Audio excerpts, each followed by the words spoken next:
No hubo advertencias, ni ejércitos movilizados en la frontera.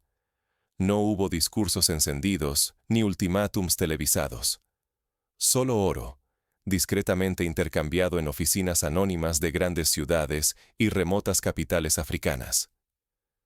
¿Puede una carpeta filtrada cambiar el destino de un continente entero? Esa pregunta sacude hoy los cimientos del sistema financiero mundial, como un trueno inesperado en el corazón de una noche tranquila. Mientras la atención global se distrae con guerras visibles y cumbres de líderes en ciudades iluminadas, una operación silenciosa llamada oro por voto reescribía, lejos de los reflectores, las reglas del poder internacional. Miles de millones en supuesta ayuda a la democracia, canalizados mediante acuerdos opacos, pero todo con una trampa. Los países africanos solo podían vender su oro a compradores aprobados, y siempre a precios muy por debajo del mercado real. Era la versión moderna de un viejo trueque colonial, disfrazado de avance y progreso. Imagina a Burkina Faso, país pequeño, sin salida al mar, y con una de las reservas de oro más codiciadas del continente. Fue allí donde la historia dio un giro inesperado. El gobierno burkinés, liderado por el capitán Ibrahim Traoré, fue el primero en desafiar el pacto. Se negó a firmar el acuerdo y rompió una regla impuesta durante siglos. Su oro no se vendería por debajo de su verdadero valor, ni a compradores autoelegidos en despachos lejanos. Aquello fue más que una decisión económica. Fue una grieta en el muro de control construido por potencias extranjeras desde hace generaciones. Para comprender la dimensión de ese acto, recordemos otras rebeliones similares. En el siglo XIX, Egipto desafió el control británico sobre el Canal de Suez, con graves consecuencias. Décadas después, Irán nacionalizó su petróleo bajo Mossadegh, y la reacción internacional fue rápida y despiadada. El patrón se repite: quien desafía el statu quo afronta represalias, pero también puede detonar cambios irreversibles. Pero la trama era aún más oscura. Una filtración inesperada destapó la verdadera estrategia. No era solo cuestión de metales, sino de manipular la reputación y el valor percibido de los países. Documentos internos revelaron cómo préstamos, sanciones y campañas mediáticas se usaban sistemáticamente para doblegar a quienes se resistieran. El control no necesitaba ya de ejércitos, sino de algoritmos y balances financieros.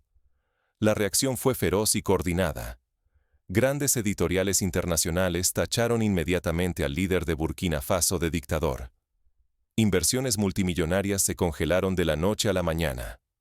Las mineras, muchas con décadas de operaciones en África, recibieron órdenes precisas: suspender contratos, enviar un mensaje claro y contundente al resto del continente. Quien desafía, se arriesga al aislamiento y la guerra económica total. Este dilema es absoluto. Si África acepta las reglas, pierde su soberanía y el derecho a fijar el precio de sus riquezas. Si se rebela, enfrenta la asfixia financiera y el ostracismo global. Para el observador, la pregunta es inevitable: ¿quién decide realmente el valor de las cosas? ¿Y cómo una sola decisión puede alterar el equilibrio mundial?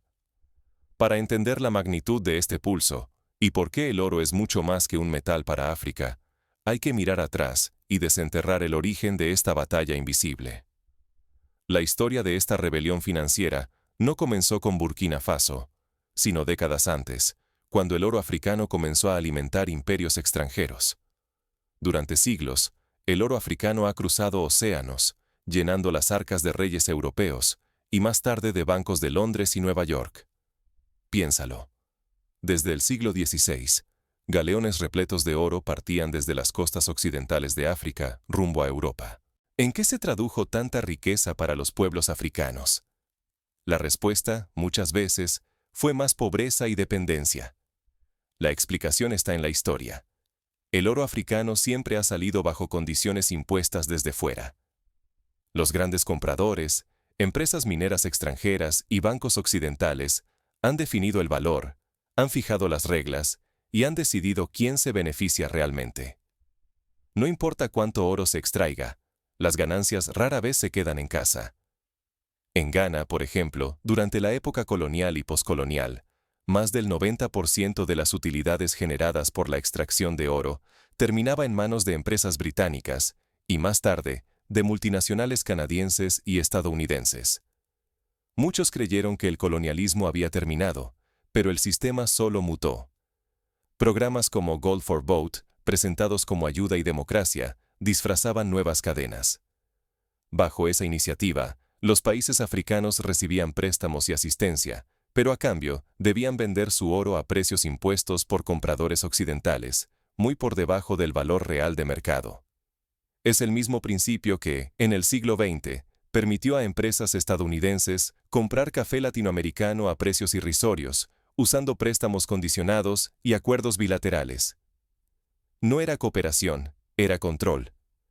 Los documentos filtrados en la famosa Carpeta G4B lo confirmaron. El objetivo no era la estabilidad ni la prosperidad compartida, sino moldear mercados, manipular percepciones y sujetar la economía africana a una narrativa global donde el progreso depende siempre de la aprobación externa. Frases como alineación de precios a través de la dependencia asociativa y control de la percepción de mercado como herramienta de gobernanza se repetían en los informes internos de los principales bancos involucrados. Burkina Faso se convirtió en el epicentro de esta batalla. Cuando el capitán Ibrahim Traoré se negó a firmar el acuerdo, el país enfrentó de inmediato el rechazo y el aislamiento. Editoriales internacionales lo llamaron autoritario, inversiones se congelaron y empresas mineras suspendieron operaciones. Los medios occidentales intensificaron la campaña de presión y descrédito, mientras la tensión escalaba. Era un déjà vu de lo ocurrido en Venezuela tras la nacionalización del petróleo o en Bolivia durante el auge del litio. Pero esta vez, algo había cambiado. Por primera vez, un país africano no solo cuestionaba el precio de su oro, sino también el valor de su soberanía. La filtración de los documentos mostró que la supuesta ayuda era, en realidad, una sofisticada red para mantener a África bajo control financiero, sin necesidad de ejércitos ni invasiones. El riesgo es inmenso. No está solo en juego la reputación de África, sino su derecho al desarrollo y la posibilidad de romper con siglos de dependencia. Pero Occidente también arriesga su credibilidad y la legitimidad de toda la narrativa de ayuda internacional. ¿Quién define el valor? ¿Quién gana y quién pierde cuando se manipula una riqueza tan fundamental? Cuando el silencio se rompe, surge la pregunta más peligrosa. ¿Y si África decide fijar el precio de su oro y de sí misma? Lo que comenzó como una disputa económica se transforma en una batalla por la narrativa y el futuro. Pronto, otros países africanos observan de cerca el desafío de Burkina Faso, preguntándose si ha llegado el momento de tomar el control de su propio destino. Mali, Níger y Senegal convocan reuniones de emergencia entre sus ministerios de finanzas, analizando si pueden replicar el modelo de resistencia. Por primera vez en la historia, el precio del oro africano no se fija en Londres, sino en Níger. ¿Quién teme a un mercado africano? Lo imposible sucede. África se une y desafía la arquitectura financiera mundial con una pregunta audaz. ¿Y si nosotros decidiéramos cuánto vale nuestro oro? La respuesta toma forma en Ajax, la Bolsa Africana del Oro. Ya no hace falta someterse a los dictados de bancos extranjeros. Ajax crea su propio índice de precios y define estándares pensados para la economía y los intereses africanos, no para satisfacer a mercados ajenos. Los contratos ahora se redactan bajo legislación africana y las transacciones se realizan en monedas locales y digitales, reduciendo la dependencia del dólar o el euro. La revolución va más allá de la bolsa. Los gobiernos prohíben la exportación de oro en bruto. El mensaje es firme. Ni un solo gramo sale del continente sin ser transformado en suelo africano. Surgen refinerías propias en ciudades como Ouagadougou, Bamako y Dakar. Se generan miles de empleos calificados en ingeniería, diseño y tecnología minera. Por fin, se comienza a cerrar el ciclo de dependencia colonial y a transformar el oro en riqueza tangible para las comunidades. La transparencia es total. Cada transacción se registra en blockchain. accesible para cualquier ciudadano o periodista dispuesto a auditar. Por primera vez, la riqueza nacional deja de ser un secreto de élites y se convierte en patrimonio público, vigilado por todos y abierto al escrutinio internacional. Un estudiante en Lagos puede ver en su teléfono móvil el destino de cada barra de oro extraída en Sudán o Burkina Faso. El mundo observa, expectante. Rusia y China no tardan en brindar apoyo, ofreciendo tecnología avanzada, acuerdos comerciales directos y hasta formación de ingenieros africanos en sus universidades. Occidente, en cambio, reacciona con inquietud. Presiona bancos internacionales, amenaza con sanciones y lanza campañas mediáticas, intentando sembrar dudas y aislar a Ajax diplomáticamente. Se repiten patrones históricos. Cuando Indonesia nacionalizó sus recursos, enfrentó embargos y campañas de desprestigio similares. Pero aquí está en juego mucho más que dinero. Es una batalla por el destino. Nuevas leyes ordenan que parte del oro quede, por mandato constitucional, reservada para educación, hospitales e infraestructuras. Así, el oro deja de ser un privilegio de pocos y se transforma en esperanza concreta para millones de personas. En Ghana, por ejemplo, se construyen escuelas financiadas directamente con la venta de oro local, algo impensable hace solo 10 años. El éxito o el fracaso de Ajax es una apuesta extrema. Si triunfa, puede redefinir no solo la economía africana, sino el sistema monetario global. Si fracasa, el continente corre el riesgo de fragmentarse aún más y de perder una oportunidad única para cambiar la historia. Es el mismo dilema que enfrentó la Liga Árabe cuando intentó fijar el precio del petróleo en los años 70.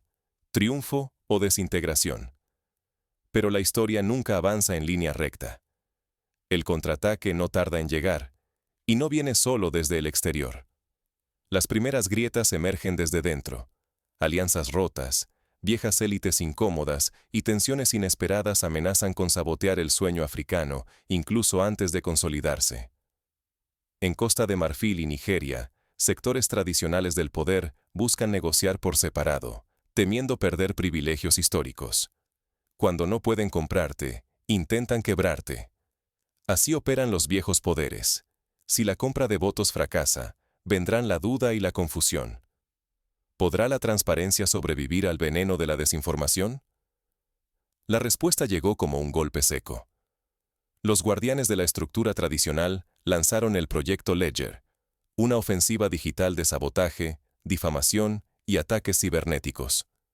Cada día surgían nuevos hackeos a bases de datos, campañas virales que tachaban la transparencia de ingenuidad y asaltos coordinados contra la reputación de los líderes africanos. En Sudán, la bolsa local sufrió varios ataques coordinados por grupos con conexiones internacionales. Pero la resistencia no se quebró. Frente a la tormenta, nació el proyecto Hecho, un sistema radical de transparencia, donde cada gramo de oro era rastreado desde su extracción hasta su destino, a la vista de todos. Contratos, precios y transacciones quedaban expuestos en tiempo real, no solo para los habitantes de Burkina Faso, sino para el mundo entero. La verdad dejó de ser un rumor, se volvió evidencia palpable. En el primer mes, más de 500.000 personas accedieron a la plataforma digital para auditar el destino del oro nacional. La reacción social fue eléctrica.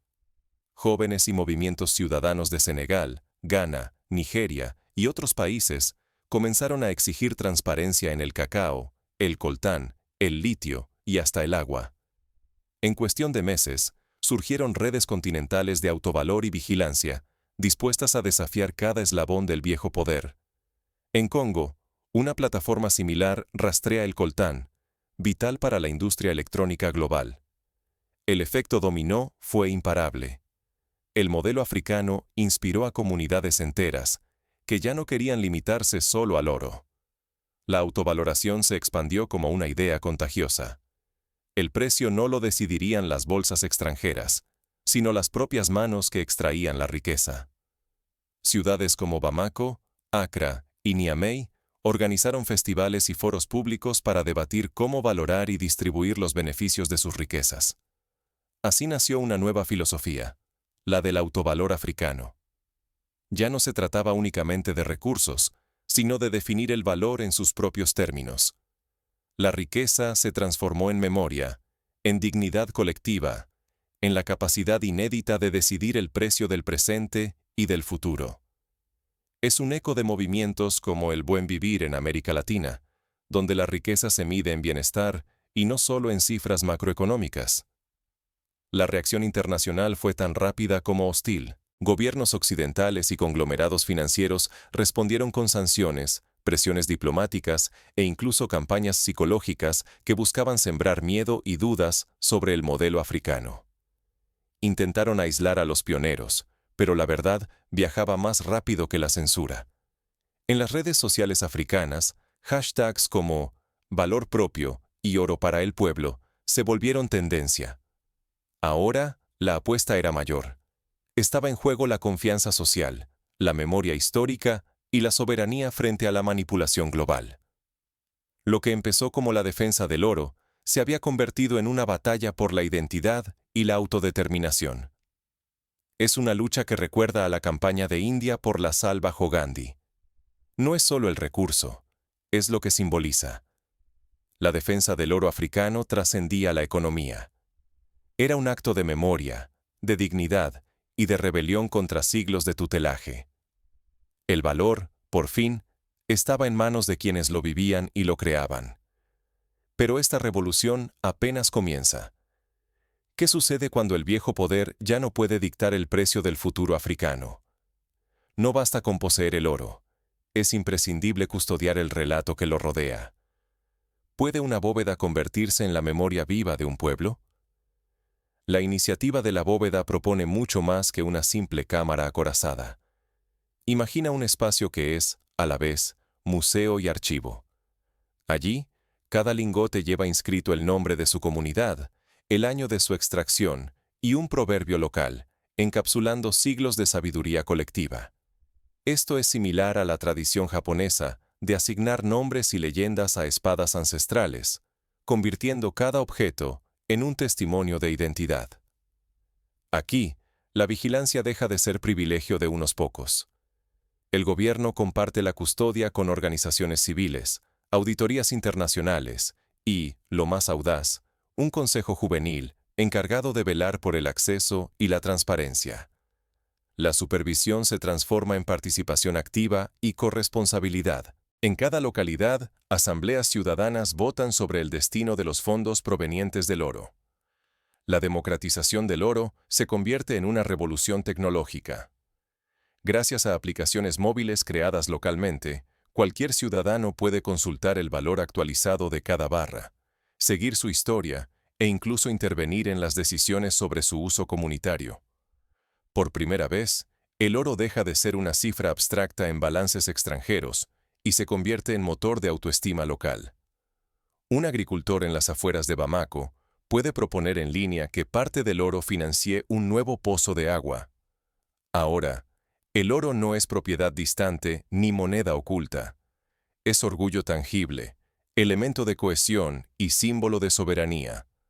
La comunidad visita la bóveda como quien entra en una galería de arte.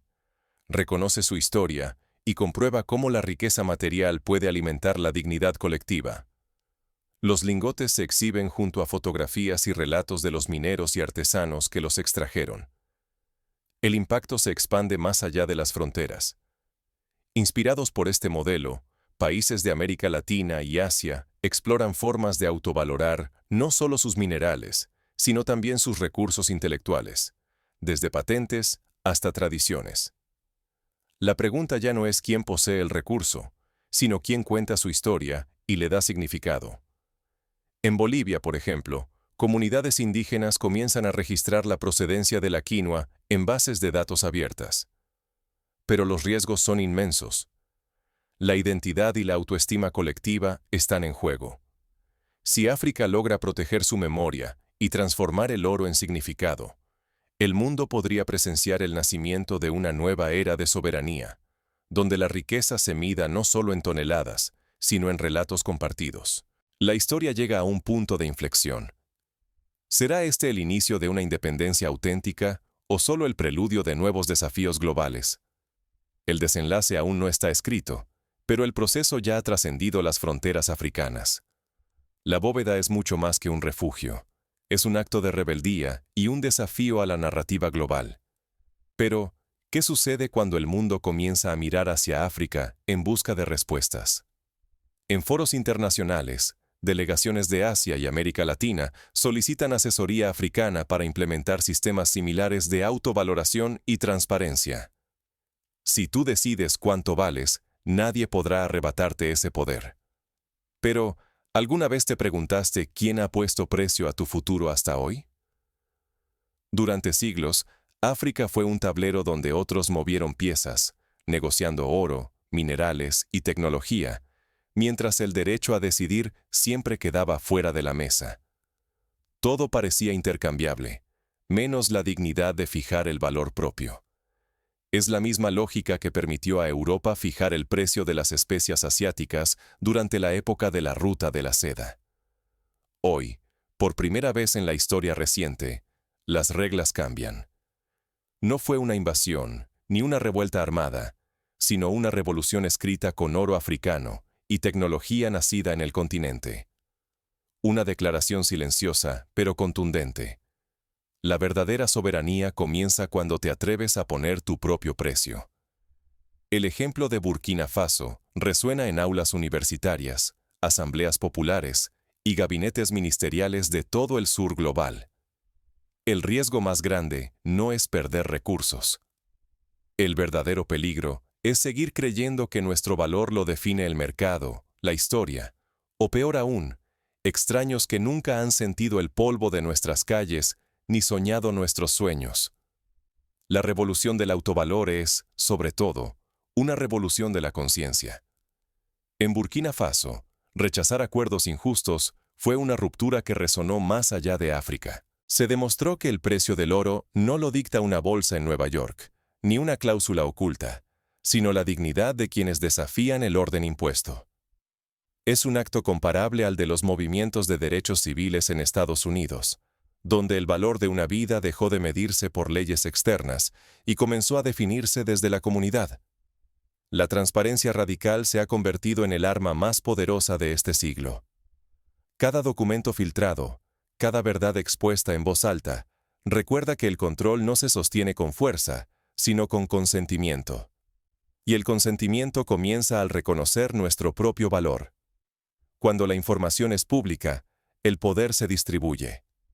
Fijar el valor no es solo economía, es identidad.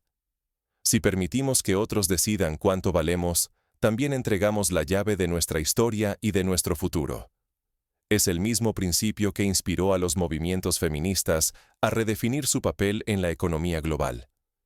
Esta pregunta no es solo para África, es para ti, para todos. ¿Vas a dejar que otros definan tu valor o vas a cuestionar, exigir y redefinirlo? Porque la nueva revolución no es únicamente geopolítica, es interna.